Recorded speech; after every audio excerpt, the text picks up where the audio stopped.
Hola, buenas tardes. Nosotros somos parte del grupo número 6 en el curso de Relaciones Humanas y en este momento vamos a dar la introducción acerca de cómo manejar el estrés y realizar diversas actividades para poder controlarlo. Empezamos. El estrés es un sentimiento de tensión física o emocional que puede ser provocado por alguna situación o pensamiento que nos haga sentir frustrados, nerviosos o furiosos. Nuestro cuerpo reacciona ante el estrés al liberar hormonas. Esto hace que nuestro cerebro se mantenga más en alerta y nuestro pulso aumente. El estrés puede causar muchos síntomas físicos, emocionales y psicológicos. Dolor de cabeza, mala memoria, diarrea, falta de energía, concentración, cambios de humor, depresión, aumento de peso, cansancio, tensión muscular, dolor en el pecho, fatiga e insomnio. Las principales causas ante el estrés es la sobrecarga de trabajo, la tensión, la presión, el no tomarse un descanso y el desorden. En este momento hablaremos sobre los 3 factores de la personalidad que influyen en el estrés. Uno de los factores que influyen en el estrés es el poco control percibido. ¿En qué consiste este? Este factor se describe de la siguiente manera. Por ejemplo, cuando una persona tiene la tarea asignada y tiene que realizar ciertos procedimientos, pero cree que no tiene la capacidad para desarrollar las actividades de la forma correcta, entonces se está influyendo en la forma en cómo él percibe estas acciones y de esta manera está contribuyendo a la base que él tiene. Además, cuando hablamos del poco control percibido, tenemos en cuenta que al observar o al percibir este aspecto, las personas que están realizando un oficio o un trabajo laboral se dedican tiempo para poder mantener ese control y revisar en qué actividades están fallando. Sin embargo, pueda que una persona que esté sufriendo en cuanto a la percepción del poco control percibido, pueda que padezca del estrés laboral. El segundo factor que influye en el estrés es la poca autoeficacia. ¿En qué consiste este? La autoeficacia es cuando una persona considera que no está realizando su trabajo de la mejor manera. Por lo tanto, tiene también una percepción en cuanto al control. Percibe el control que no es lo suficientemente de acuerdo a las actividades que se le fueron asignadas. Una persona que ve estos 2 factores que influyen para el estrés tiene que ser un poco más aceptable en cuanto a mejorar. Por ejemplo, si una persona sabe que su eficiencia no está haciendo de la mejor manera, debe de manejar ese aspecto y retribuir actividades que puedan mejorar la eficiencia y de esa manera tener un mayor control para realizar todas las actividades definidas. El último de los factores que influyen en el estrés es la conducta tipo A. Cuando nos referimos a la conducta tipo A, nos referimos al tipo de personas que tienen las características de ser una persona exigente, impaciente y tenaz. Este tipo de características en las personas son de mayor riesgo para que ellos caigan en el estrés negativo. En otras palabras, podemos decir que estas características no son muy positivas en cuanto al realizar un trabajo, pues se tienden a desesperar al ver que no tienen los resultados que ellos desean, pues demuestran una actitud de impaciente y exigen demasiado en cuanto a la realización de trabajos por parte de los miembros de su grupo. Ahora que ya conocemos acerca de los 3 factores de la personalidad que influyen en el estrés, es muy importante mantener la calma y ser muy observadores. ¿Por qué estas 2 características? Pues gracias a mantener la calma, podremos realizar las actividades en el tiempo exacto sin necesidad de estar alarmando a las demás personas y realizando nuestras actividades laborales. Ahora bien, ser observadores nos va a ayudar para poder observar en aquellos puntos negativos para poder mejorar y de esa forma realizar cualquier tarea de la mejor manera. En esta ocasión hablaremos sobre los métodos y técnicas para el control del estrés. Si bien se sabe, el estrés no afecta de la misma manera a todas las personas. En algunos casos, el estrés es tan elevado que afecta a su vida laboral y su vida social. Para ello se han implementado diversos métodos y técnicas. Uno de ellos consiste en eliminar o modificar el factor estresante. ¿Qué quiere decir esto? nosotros como seres humanos podemos modificar nuestro pensamiento y buscar el lado positivo de las acciones que realizamos. También se han hecho estudios en donde se demuestra que el practicar un deporte ayuda a reducir los niveles de estrés. Estos podrían ser salir a caminar, salir a correr, andar en bicicleta, entre otros. Otro método sería descansar lo suficiente. Después de una larga jornada de trabajo, nuestro cuerpo necesita reposo. Esto nos ayudará a recobrar las fuerzas que utilizamos durante el transcurso del día, y durante la noche se podría decir que recuperaremos esas fuerzas para el siguiente día. También se dice que una buena alimentación también reduce los niveles de estrés, ya que nuestra salud se encontrará de manera estable y no nos afectará las cargas de trabajo. Bien, también se establece una técnica. Esta técnica se llama técnica de congelación y consiste en 5 partes. La primera etapa consiste en reconocer el problema estresante y visualizarlo y congelarlo, ¿verdad? Es como tomarle una fotografía. Bueno, la segunda etapa consiste en alejarse un momento del problema que tenemos, relajarnos, y no sé si ustedes han tratado de relajarse lo más que se pueda y empezar a respirar por medio del corazón, se podría decir de esa manera. Esa sería la segunda etapa. En la tercera etapa se caracteriza porque vamos a buscar una actividad feliz que nos haya pasado. La trataremos de recordar, de visualizarla y tratar de revivirla. ¿Qué hará esto? Esto cambiará nuestros sentimientos, motivándonos a sentir alegría, ¿verdad? Esta sería la tercera etapa. La cuarta etapa sería por medio de la intuición. Trataremos de preguntarnos o preguntarle al corazón qué haríamos en una situación complicada. Esa sería la cuarta. Y la última, que sería la quinta, ya cuando nos realizamos la pregunta, en la quinta deberíamos de escuchar a nuestro corazón. ¿Qué quiere decir esto? Que a veces, por más complicado que tengamos la situación, si nos sentamos un momento a pensar y a meditar, encontraremos la solución adecuada para la mayoría de los problemas. Bueno, también para controlar el estrés, desde mi punto de vista, algunas personas se podría decir que tienen hobbies. ¿Qué quiere decir el hobby? Es un pasatiempo, ¿verdad? Que por medio de la realización de este hobby pueden disminuir los niveles de estrés que se producen dentro de las empresas, ¿verdad?, donde uno labora. Bueno, esta ha sido mi explicación, espero me hayan entendido, gracias. ¿Cómo mejorar la productividad?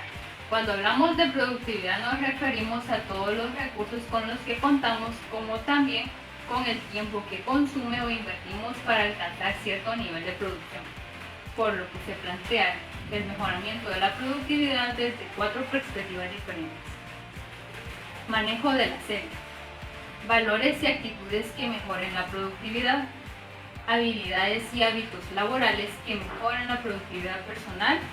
Y la eliminación de factores que producen la pérdida de tiempo. Manejo de la desidia. La desidia o procrastinar es cuando nosotros aplazamos las tareas o actividades importantes por ninguna razón. El 20% de los adultos procrastina el trabajo y el 70% de los estudiantes entregamos tareas a última hora o atrasadas. ¿Y cómo evitar esto? Calculemos el costo de la desidia. Tomemos en cuenta que perdemos oportunidades. tener un mejor trabajo, un aumento de salario o una mejor nota académica. Número 2. Sigamos el principio del PEPS. Peores entradas, primeras salidas. Esto significa que hay que realizar los trabajos más complejos y difíciles primeros y después dejar los últimos trabajos que sean más fáciles para después. Número 3. Dividamos las tareas en porciones manejables. Si tenemos un trabajo muy complejo o muy difícil y bastante extenso, dividamos en horas de trabajo durante la semana. Puede ser así, los lunes 2 horas, martes 2 horas y así poder trabajarlo a tiempo. También, número 4, comprometerse con otras personas. A nosotros trabajar en grupo, sabemos que tenemos fechas límites de entrega de las tareas divididas y pues no queremos quedar mal y sentirnos avergonzados, y por eso trabajar en grupo nos ayuda. Número 5, limpiar nuestra mente del desorden. Tomemos las cosas con calma, relajémonos y pensemos en las actividades. Una vez descansados, tomemos una hoja, hagamos nuestra lista de actividades para luego empezar una por una. Número 6. Satisfacer nuestra cuota de estimulación de manera constructiva.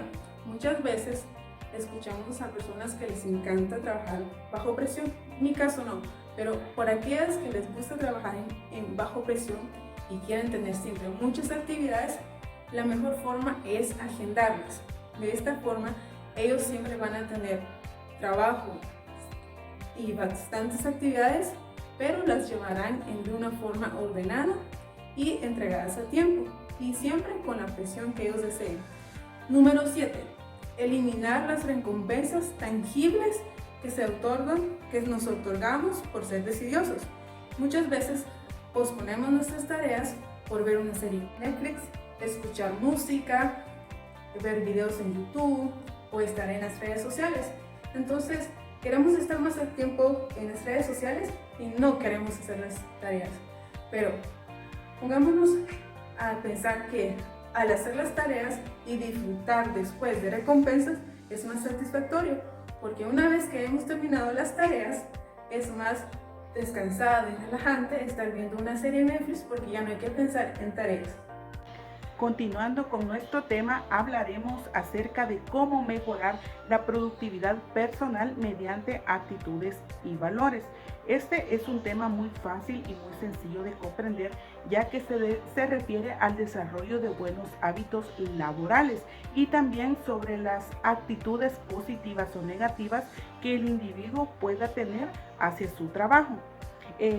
Dentro de este apartado también mencionaremos 3 pasos importantes que sirven de base para la productividad personal, como lo habíamos dicho anteriormente con el título, mediante actitudes y valores. Número 1, empiece con una misión y metas. Sabemos que la misión y las metas van agarradas de la mano. O sea, quiere decir que estas dos tienen, digamos, un concepto diferente, pero al final dan el mismo resultado. ¿A qué se refiere esto? Se refiere a que nosotros al momento de iniciar o de ser contratados a un trabajo, tenemos que, un ejemplo, nosotros cuando llevamos nuestra papelería para ser revisada, para poder optar para un trabajo, nuestra meta es poder entrar a esa empresa o a esa organización o como docentes a ese colegio y poder ser aceptados, ¿verdad? Una de nuestras metas al momento de que nos llamen y nos digan, usted fue contratado, podría ser un ejemplo, si trabajamos dentro de una empresa, tratar de ganarnos la confianza de nuestro jefe.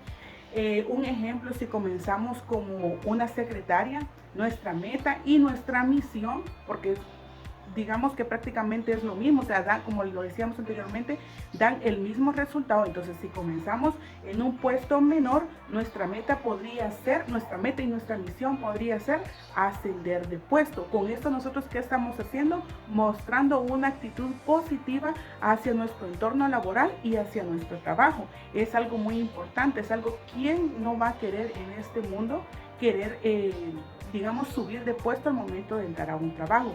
Y esas actitudes y esos valores hablan muy bien de nosotros.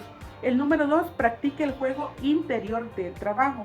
¿A qué se refiere esto? Se refiere a que debemos como trabajadores buscar espacios donde nos podamos sentir cómodos, o sea, no saturarnos nosotros mismos de trabajo y no permitir que nuestro trabajo se vuelva un tanto tedioso y un tanto pesado, aburrido, porque si esto sucede nosotros no vamos a poder desarrollar nuestro trabajo de la mejor manera.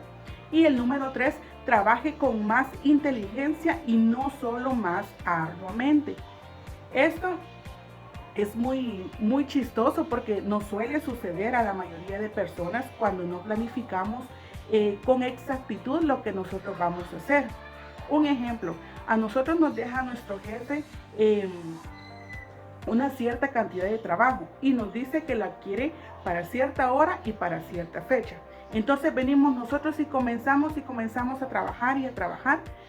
Y cuando nosotros vemos el resultado de nuestro trabajo, nos damos cuenta que está mal hecho. ¿Por qué? Porque en este momento nosotros trabajamos solo arduamente y no trabajamos inteligentemente. Entonces nosotros como trabajadores o como colaboradores de una empresa tendríamos que establecer nuestros propios planes estratégicos para llevar a cabo el desarrollo de ese trabajo que necesitamos presentar. Entonces, si nosotros planificamos mediante planes estratégicos nuestro trabajo, entonces nosotros estamos actuando inteligentemente y estamos trabajando arduamente. Entonces, el resultado final de nuestro trabajo será muchísimo mejor que si no hubiéramos trabajado inteligentemente y que solo hubiéramos trabajado arduamente. Yo les voy a hablar sobre valor del orden y la limpieza. Un escritorio de trabajo o portafolio no indica inevitablemente una mente ordenada, pero sí nos ayuda a que la mayoría de la gente sea más productiva debido a que pueden concentrarse mejor. ¿Por qué? Porque nosotros, habiendo debidamente ordenado nuestro escritorio, podemos enfocarnos y desarrollar mejor las actividades que se nos presentan. Por tener bien ordenado nuestro escritorio. Otro de ellos es tener una asistencia de oportunidad. ¿Por qué nos dice eso? Porque no se puede ser productivo a menos que físicamente se presente en el área de trabajo. ¿Por qué en el área de trabajo? Porque si nos damos cuenta, siendo mejor productivo, vamos a alcanzar mejores metas. Asimismo, el principio se aplica si se trabaja en casa o en instalaciones de una empresa. Como les venía diciendo, trabajamos desde casa o desde una empresa, nuestro trabajo será eficazmente producido. Alcance el equilibrio en la vida y evite ser adicto al trabajo. ¿Por qué nos dice evite ser adicto al trabajo? Porque una de ellas es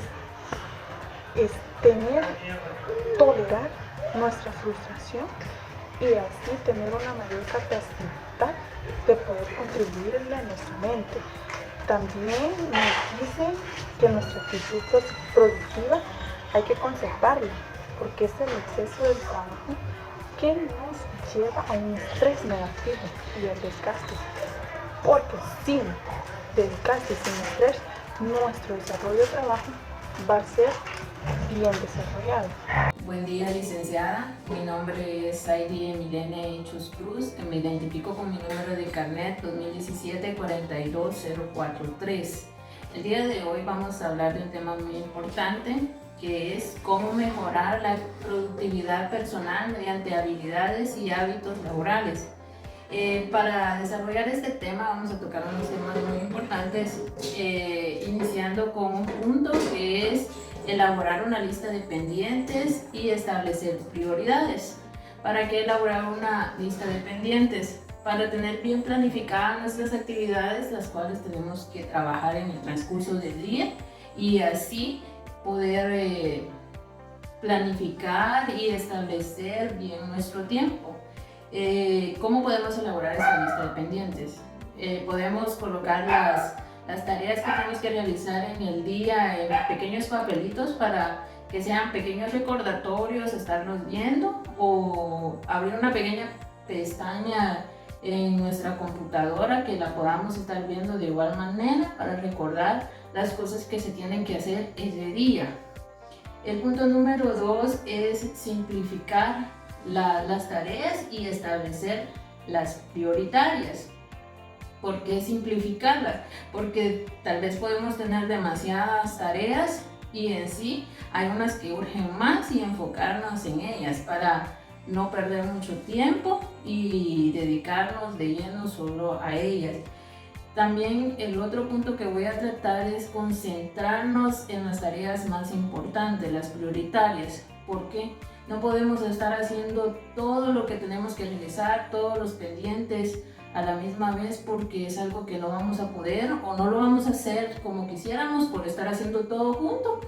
Mientras que si nos enfocamos a realizar una sola tarea, nos ponemos a realizarla como se debe, la vamos a hacer eficazmente. Y así vamos a ir estableciendo lo más importante y dejando de último lo que es menos importante, ¿va? Porque si tomamos lo que es menos importante porque es más fácil, podemos perder mucho tiempo en eso y tal vez no cumplir con nuestras tareas. Entre algunos hábitos y habilidades laborales se encuentra, por ejemplo, que usted mantenga el control del trabajo burocrático y electrónico. El trabajo burocrático incluye el trabajo electrónico. Esto quiere decir, por ejemplo, el correo electrónico, el correo de voz. Y también, ¿verdad?, que se tenga, por ejemplo, que deba usted ocuparse de los detalles administrativos, por ejemplo, la correspondencia, las facturas, informes de recursos humanos, que es algo bastante importante dentro de una oficina. También está, por ejemplo, que estar al pendiente de los mensajes que vayan entrando en lo que es el correo electrónico y que usted utilice lo que es una técnica en el cual le permita que usted pueda ir verificando los mensajes que puedan imprimirse de una manera rápida para poder tenerlos a la mano. Y además de que los mensajes que no le serán funcionales, que usted de una vez los vaya descartando. También está lo que es, por ejemplo, de que usted mantenga el control del trabajo dentro de una oficina. Esto es de una oficina virtual, ¿verdad?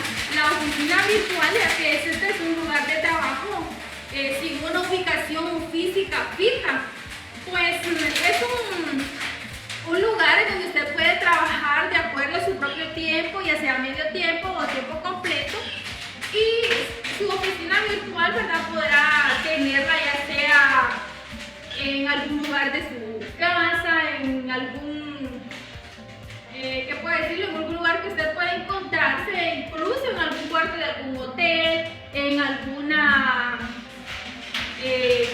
avioneta, en algún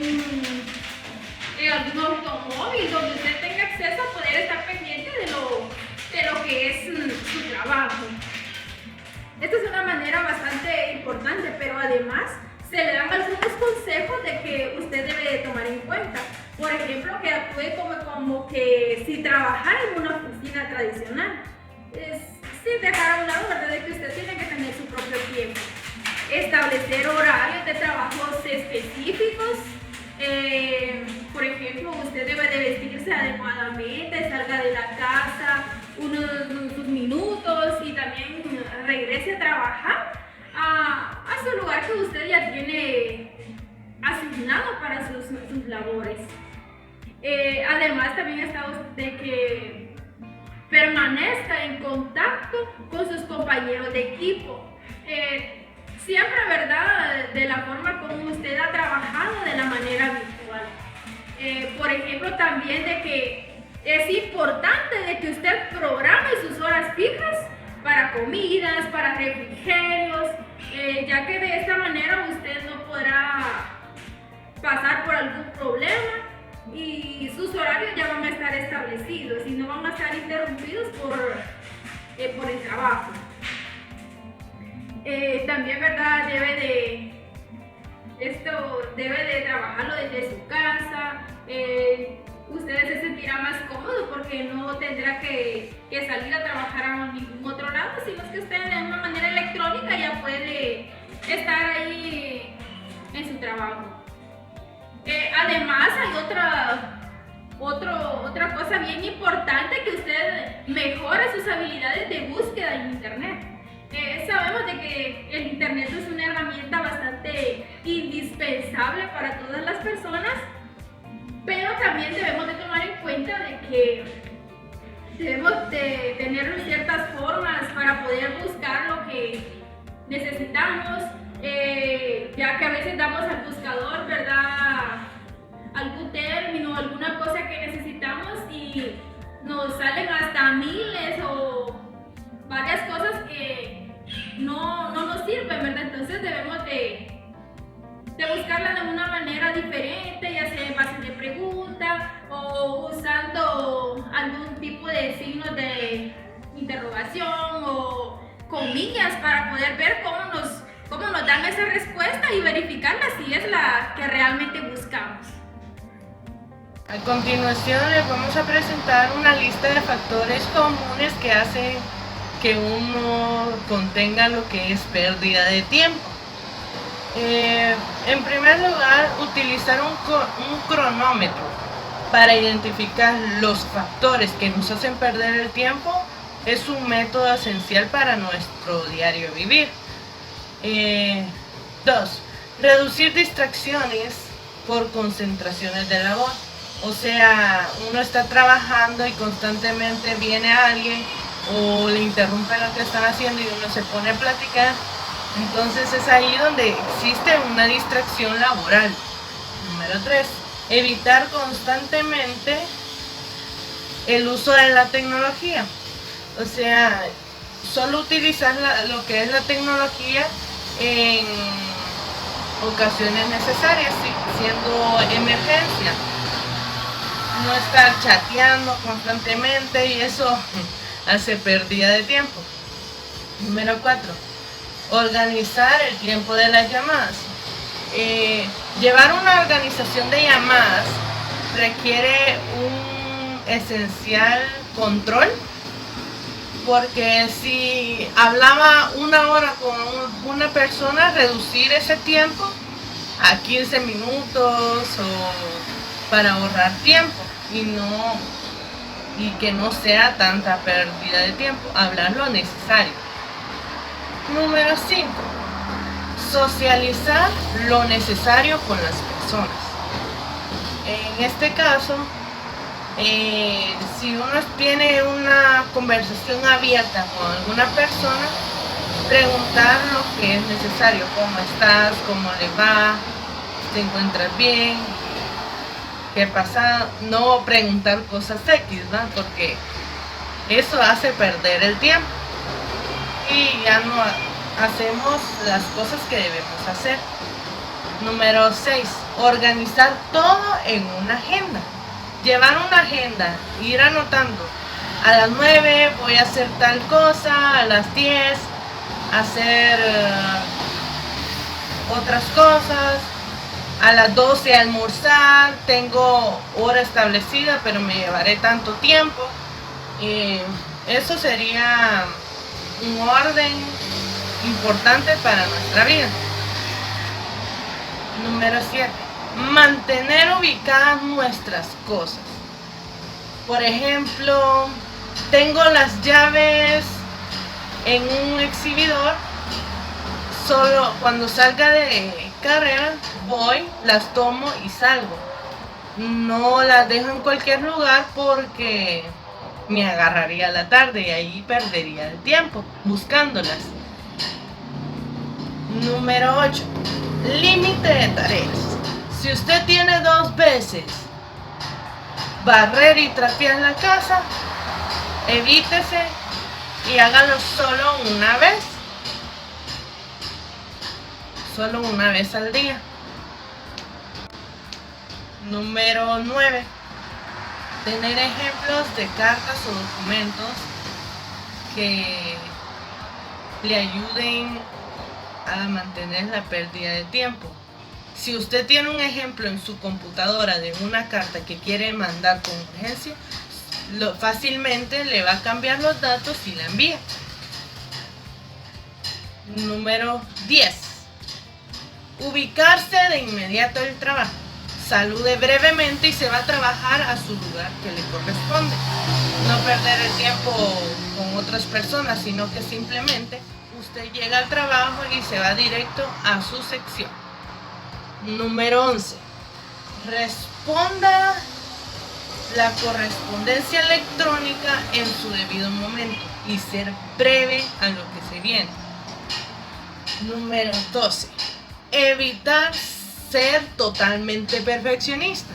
Al ser muy perfeccionista uno no quiere encontrar ningún error y eso hace perder el tiempo. De los errores se aprende y pues todo perfecto nunca va a salir. Hay que evitar ser muy perfeccionista. Ser perfecto es bueno, pero muy perfeccionistas hay que evitarlo. Número 13. Aprovechar los pedacitos de tiempo que uno tiene. Si usted estableció 1:30 para dar una clase, supongamos, un ejemplo, para dar una clase 1:30 en un grado y le queda otra 1:30 en otro grado y le queda libre media hora, ese tiempo yo lo ocuparía para hacer mi planificación del siguiente día. A eso se refiere, ocupar el tiempo que tenemos de más. No de más, sino que libre, algo así. Bueno, número 14. Reducir la pereza. Si yo tenía planificado hacer tales cosas este día, o el día lunes, supongamos, y por pereza no lo queremos hacer, eso es pérdida de tiempo porque estamos en el teléfono por pereza o nos acostamos, nos levantamos tarde o algo, ¿eh? Hablo general porque puede ser. Eso sería evitable, lo podemos evitar, reducir la pereza, organizar bien nuestro tiempo y evitar esa pereza. Número 15. Evitar la sobrecarga. Al tener mucho que hacer, por ejemplo, en una casa, en un trabajo, si queremos abarcar varias cosas al mismo tiempo por terminar rápido, a la larga nos perjudica en varias acciones. Porque cuando uno lo va revisando o lo entrega así, ya el jefe o cualquier otro jefe inmediato le encuentra varios errores, o ya sea uno, ya nos toca el triple del trabajo que estábamos haciendo por llevar todo al mismo tiempo. 16. Controlar las interrupciones. ¿Qué quiere decir? Si yo estoy haciendo un trabajo, me cae un mensaje y estoy concentrada en ese trabajo, vengo yo, dejo lo que estoy haciendo por contestar el mensaje, ya me desconcentro en lo que yo voy a realizar. Las interrupciones hacen que uno se desconcentre. Entonces, solo contestar si es emergencia en un trabajo. Estos serían nuestros factores más comunes que representan las pérdidas de tiempo. Muchas gracias. ¿Cómo superar los factores que le hacen perder tiempo? Otro factor básico para mejorar la productividad personal es reducir al mínimo el tiempo. Muchas de las técnicas que se han descrito en este capítulo ayudan a ahorrar tiempo, como la de eliminar el trabajo que no es esencial. El hecho de que una actividad signifique una pérdida de tiempo o no depende del propósito de la actividad. Un claro ejemplo que se mencionaba en el capítulo era de que habían dos trabajadores. Uno de ellos agarraba 10 minutos de su tiempo para jugar solitario. El solitario, como todos sabemos, ¿verdad? Es un juego de que se encuentran en las computadoras. Pero este trabajador lo agarraba como para la manera de desestresarse, ya de que trabajar de corrido también es un poco tedioso.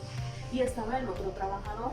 El otro trabajador agarraba esos 10 minutos para jugar solitario también, pero él solamente lo hacía por diversión. Entonces, poniéndolo en comparación, los 10 minutos de la persona que lo agarraba para desestresarse es un tiempo favorable, mientras que de la otra persona que solo lo agarraba por diversión, esa sí es una pérdida de tiempo.